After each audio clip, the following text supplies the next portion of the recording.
हाय students, आज आपण profit prior to incorporation second lecture घेतोय. ओके, तर फर्स्ट लेक्चरमध्ये आपण रेशो कॅल्क्युलेशनचा पार्ट आपण बघितला. तर आता आपण काही बेसिक कन्सेप्ट्स आणि कोणत्या रेशोमध्ये कोणते अकाउंट्स येतात ते आपण चेक करणार आहोत. तर प्रॉफिट प्रायर टू इनकॉर्पोरेशन मध्ये ओल्ड फर्म जर न्यू लिमिटेड कंपनीने टेक ओव्हर केली असेल तर suppose 1st April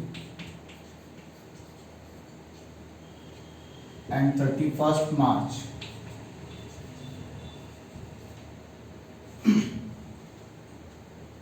accounting year starts on 1st April, ends on 31st March. आणि the incorporation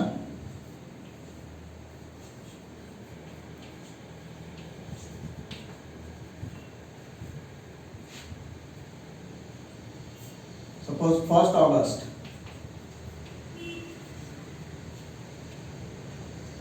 म्हणजे जरी बिझनेस या करंट इयर मध्ये 1st एप्रिलला टेक ओव्हर असेल तरी पण actual incorporation date of registration, date of certification म्हणजे जोपर्यंत कंपनी फॉर्म होत नाही, ऑफिशियली रजिस्टर्ड होत नाही, तोपर्यंतचा पिरियड हा प्री असेल, ओल्ड बिझनेसमध्येच असेल.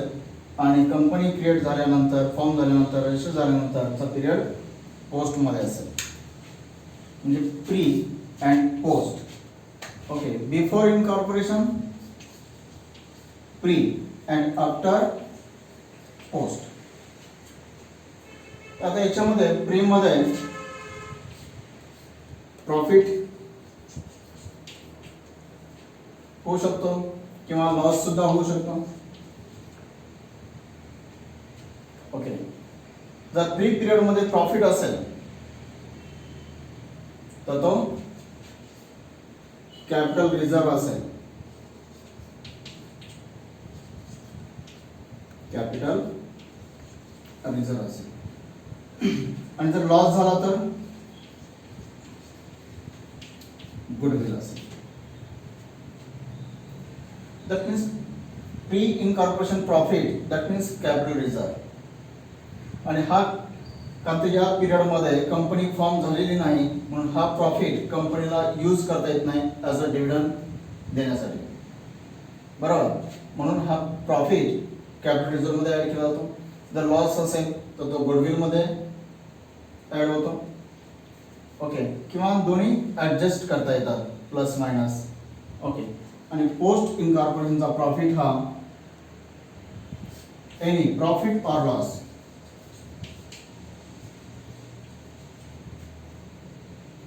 तर हा पोस्ट असेल तर तो रेव्हेन्यू असेल. Post period that means revenue. आणि दोन्ही प्रॉफिट किंवा लॉस असेल तर तो पी अँड एल अकाउंटलाच ट्रान्सफर होतो. फक्त प्री असेल तर प्रॉफिट दॅट मीन्स कॅपिटल, आणि पोस्ट लॉस असेल तर तो गुडविल असेल. ओके, हे तुम्हाला ड्रॉ करायचं असेल तर लगेच ड्रॉ करून घ्या.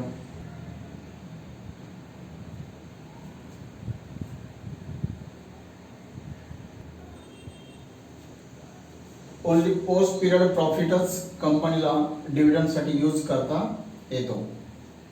तर हा point clear.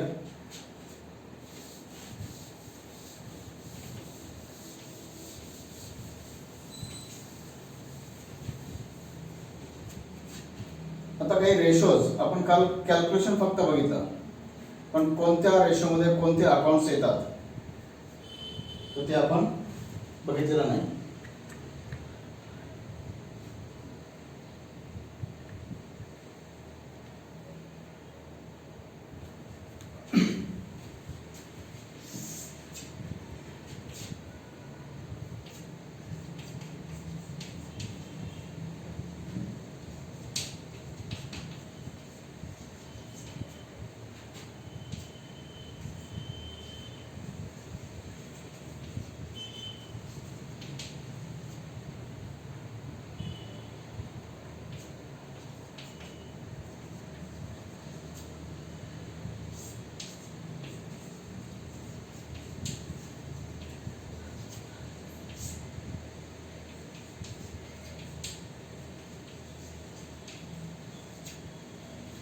Before incorporation, pre period, after incorporation, post period.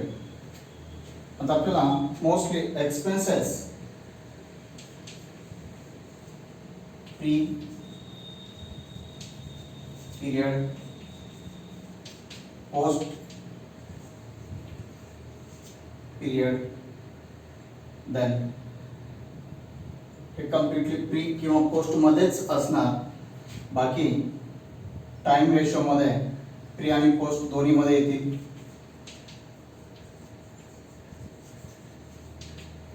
आणि sales ratio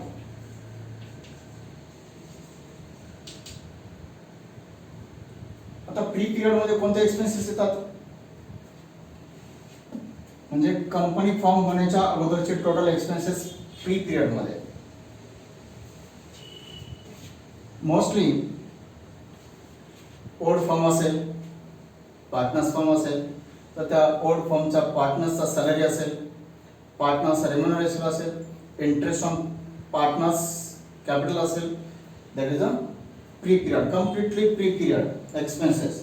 okay, salary to partners, interest to partners capital, any expenses relates to pre period only. Mostly एवढेच येतात. ओल्ड फर्मच्या ओनर्सची जे काय झालेले एक्सपेन्सेस असतील ते प्री मध्ये, आणि बाकी कंपनी फॉर्म झाल्यानंतर पुढचे एक्सपेन्सेस पोस्ट पिरियड मध्ये येतील. ओके, तर कोणते कोणते एक्सपेन्सेस पोस्ट पिरियड मध्ये येतात. कंपनी क्रिएट झाल्यानंतर लिमिटेड कंपनी असेल तर डायरेक्टर्स वगैरे तिथं मॅनेज होतील, डायरेक्टर्स काम करतील, तर त्या डायरेक्टरचा सॅलरी. आता हा चार्ट मी तुम्हाला पाठवलेला होता, कदाचित तोही तुमच्या समोर लिहिलेला असेल तर तो ठेवा. ओके, तर फीज टू डायरेक्टर्स किंवा सॅलरी टू डायरेक्टर्स. आता कंपनी क्रिएट केल्यानंतर शेअर्स तयार होतील, डिबेंचर्स तयार होतील,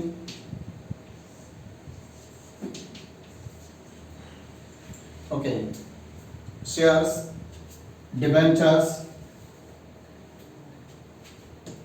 तर याच्याशी रिलेटेड असणारा टोटल एक्सपेन्स हा पोस्ट मध्ये असेल. Okay, then discount on shares, discount on debentures. Okay, then any preliminary expenses म्हणजे company formation expenses, share transfer fees, shares कधी कंपनी फॉर्म झाल्यानंतर, then appropriation expenses, underwriting commission, formation expenses, RDD, reserve for doubtful debts. Then any provision, income tax provision, directors remuneration, underwriting commission, formation expenses, reorganization expenses, company create करण्यासाठी झालेला expenses, dividend to shares. Dividend कोणाला pay करणार आपण, शेअर्सला, share होल्डरना. Then audit fees.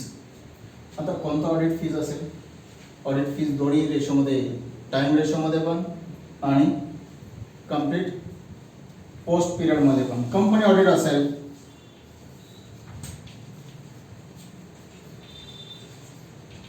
म्हणजेच statutory audit.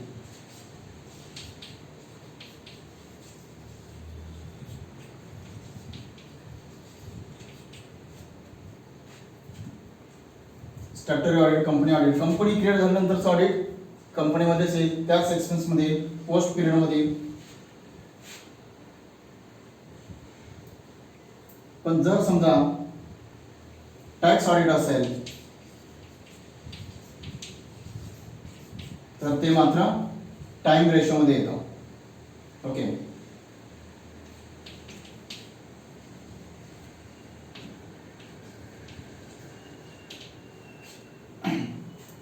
Only company audit post period, जर tax audit वगैरे असेल तर तो टाइम रेशोमध्ये येतो. म्हणजे एक्सपेन्सेस प्री इनकॉर्पोरेशन अगोदरचे एक्सपेन्सेस प्री मध्ये, तर कंपनी फॉर्म झाल्यानंतर सगळे डायरेक्टर संबंधी expenses, company related expenses, shares related expenses, debentures related expenses, any provisions, हे टोटल पोस्ट पिरियड मध्ये येतील. Okay. Then expenses in a time ratio. आता टाइम रेशो मध्ये कोणते एक्सपेन्सेस येतील?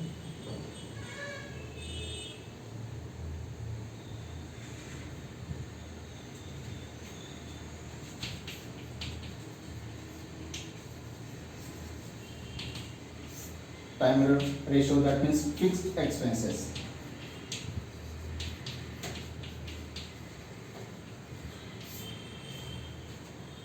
म्हणजे that expenses not related to sales.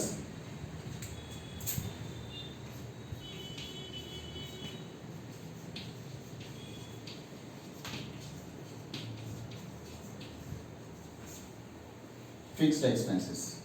Salary, आपला staff काम करतो, स्टाफला आपण सॅलरी पे करतो, त्याला काय बेस नसतो की सॅलरी सेल्स जास्त झाला तर सॅलरी जास्त, सेल्स कमी झाला तर सॅलरी कमी, असं काही नसतो. म्हणून हा एक्सपेन्सेस त्याची लिस्ट तुमच्या समोर असेलच. Salary, salary to staff, then insurance. Insurance 1 इयरचा असेल, त्या कंप्लीट पिरियडचा असेल. ओके.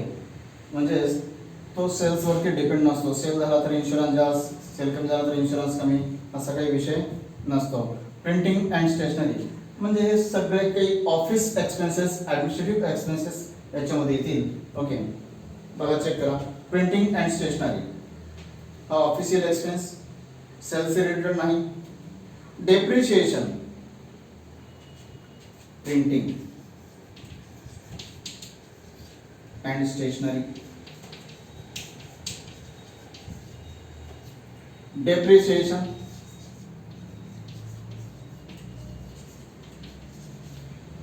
आपण मशिनरी वर्षभर आपल्याकडे यूज करतो. आपण सेल जास्त केला तर डिप्रिशिएशन जास्त येतो, किंवा सेल्स कमी केला तर डिप्रिशिएशन कमी येतो, असा काही विषय नसतो. डिप्रिशिएशन त्याच्या पूर्ण पिरियडचा असेल म्हणून तो टाइम रेशोमध्ये येतो. पोस्टेज म्हणजे official expense, rent, rates, taxes.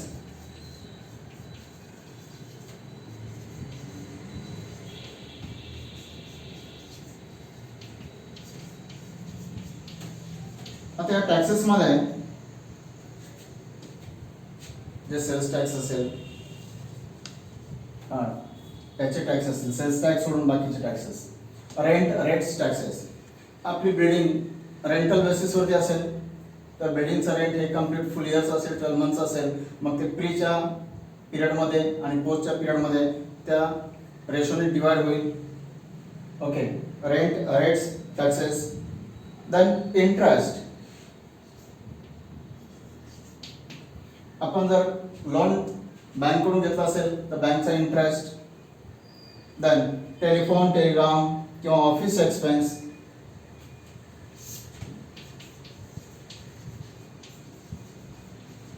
Telephone और टेलीग्राम,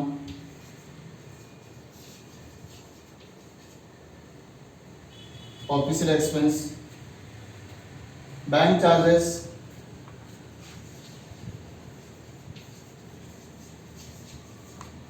हे लक्षात ठेवायला सोपं आहे. सगळे ऑफिशियल एक्सपेन्स आहेत, ॲडमिनिस्ट्रेटिव्ह एक्सपेन्सेस आहेत. मी हिंट दिलीच आहे इथं. Not related to sales. हा कोणता एक्सपेन्स चेक करा, सेल्सच्या बेसवरती नसतो. सेल्स वाढला तर तो एक्सपेन्स वाढतो किंवा कमी झाला तर कमी होतो, असं नाही तो. Repairs and maintenance,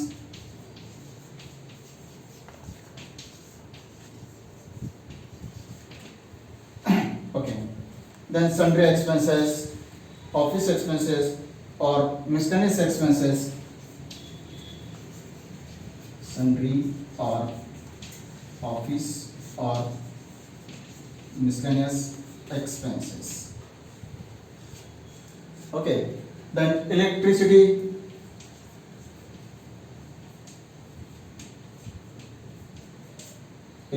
charges,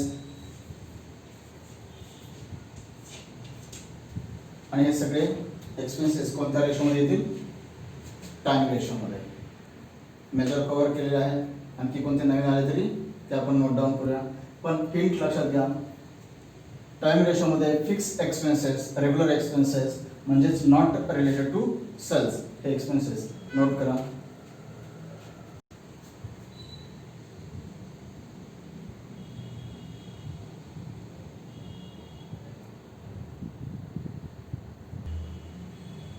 Okay, next sales ratio. That means variable expenses. That means related to sales. Sales वाढला, expenses वाढतात. Sales कमी झाला, expenses कमी होतात. म्हणजे डिपेंड ऑन सेल्स. तर gross profit,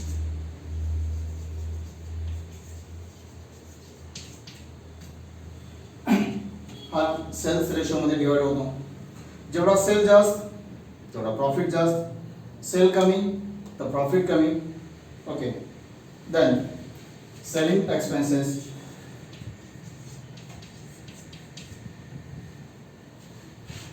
then salary to salesman,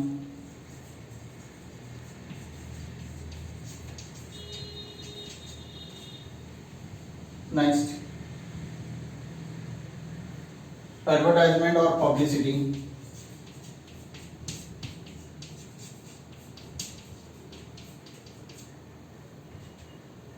then discount allowed,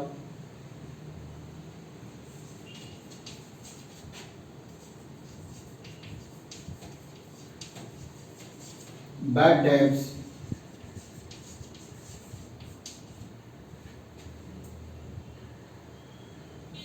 brokerage, that means commission,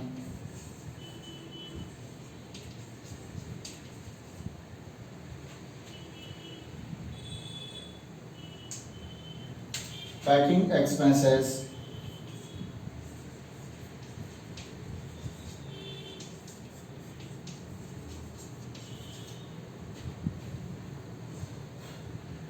sales promotion expenses,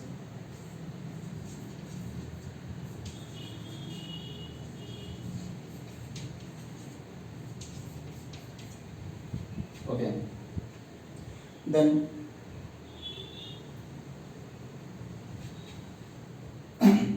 delivery charges,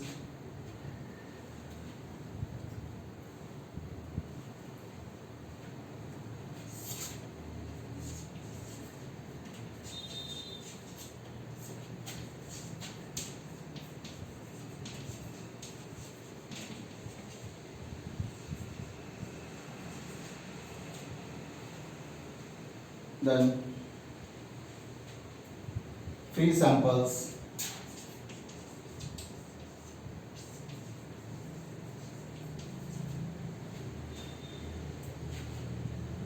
catalog expenses,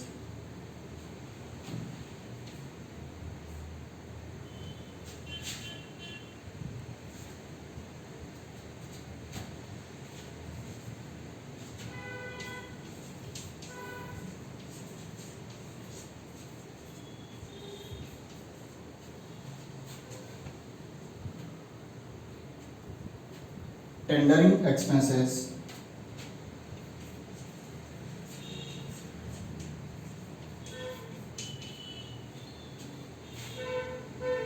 allowances to debtors,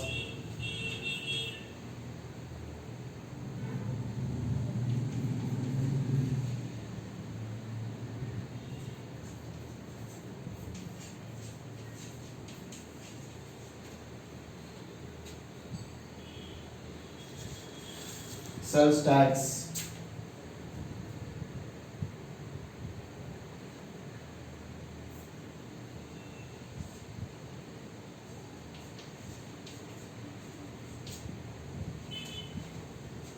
okay.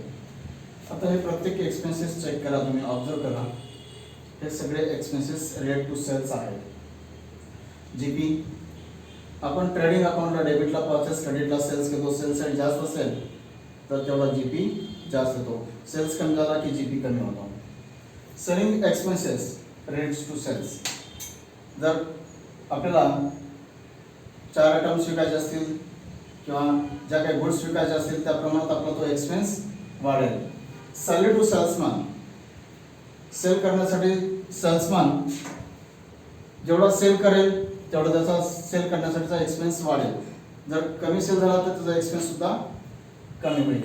Advertisement और publicity, आपण जेवढा माल विकतो त्याच बेसवरती हा जाहिरात खर्च डिवाइड केला जातो.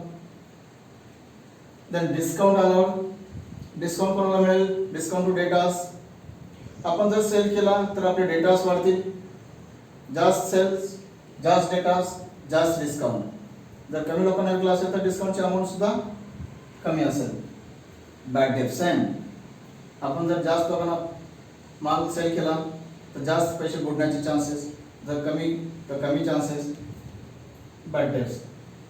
कमिशन, कमिशन और एनी अलाउन्सेस टू सेल्समॅन, आपण काय विकायचं असेल माल तर आपण कमिशन देतो सेलच्या बेसवरती.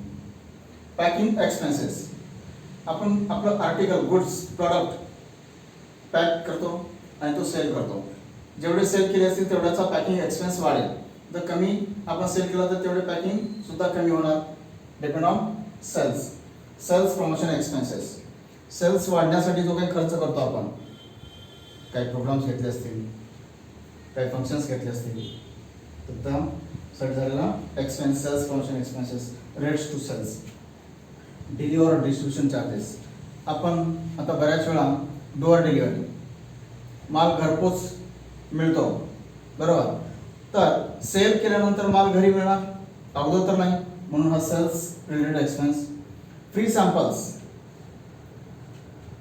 बऱ्याच वेळा कंपनी आपला सेल वाढण्यासाठी आपलं प्रॉडक्ट मार्केटमध्ये माहिती होण्यासाठी फ्रीमध्ये गुड्स डिस्ट्रीब्यूट करते, म्हणजे हा रिलेट्स टू सेल्स. पर्पज असतो ॲडव्हर्टाइजमेंट. कॅटलॉग, प्राइस लिस्ट हे तयार केल्यानंतर आपण जो काही सेल करतो त्यासाठी यूज. टेंडरिंग, आपण सेल करतो, सेल करण्यासाठी झालेला खर्च. अलाउन्सेस टू डेटास, डेटासना दिलेली सवलत. कन्सेशन, कमी घेतलेली अमाऊंट तो आपला लॉस होतो. सेल्स टॅक्स, सेल्स बेसवरती जेवढा सेल जास्त तेवढा सेलचा टॅक्स जास्त, सेलच कमी असेल तर सेल्स टॅक्स सुद्धा कमी असेल. अशी ही लिस्ट सेल्स रेशोमध्ये. आता आपण प्री बघितली, पोस्ट बघितली. प्री म्हणजे कंपनी फॉर्म होण्याच्या अगोदरचा खर्च, ओल्ड कंपनीचा खर्च, ओल्ड पार्टनर्स फॉर्म असेल त्यांचा खर्च, आणि कंपनी क्रिएट झाल्यानंतर तो पोस्टमध्ये येणार. ओके, पोस्टमध्ये कोणता कोणता एक्सपेन्स होता? Total company related, directors related, shares related, debentures related, any provisions, company audit, हे सगळे पोस्टमध्ये होते. नंतर टाइम रेशोमध्ये total office expenses, administrative expenses, okay, regular होणारा expense not relate to sales, आणि आता sales ratio relate to sales. असे आपण आता हे रेशोज बघितले आणि त्या रेशोवरती कोणते एक्सपेन्स डिस्ट्रीब्यूट होतात त्याची लिस्ट बघितली.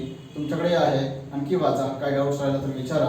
आणि आता याच बेसवरती आता आपल्याला एक्झाम्पल सॉल्व्ह करायचं आहे. आता तुम्ही रेशो कॅल्क्युलेट करू शकता, त्या रेशोमध्ये येणारे एक्सपेन्सेस तुम्ही डिवाइड करू शकता. तर आता आपल्याला सॉल्व्ह करताना मोस्टली 2 मेथड आहेत. एक तर profit loss method, debit credit, पण मोस्टली आता स्टेटमेंट विचारलं जातं, म्हणजे स्टेटमेंट व्हर्टिकल असेल तोही फॉर्मॅट मी दिलेलंच आहे तुम्हाला. तर त्या फॉर्मॅटमध्ये आपण आता पुढे एक्झाम्पल सॉल्व्ह करायचे. तर इथपर्यंतचा पार्ट समजून घ्या, काय डाऊट असेल तर विचारा. ओके,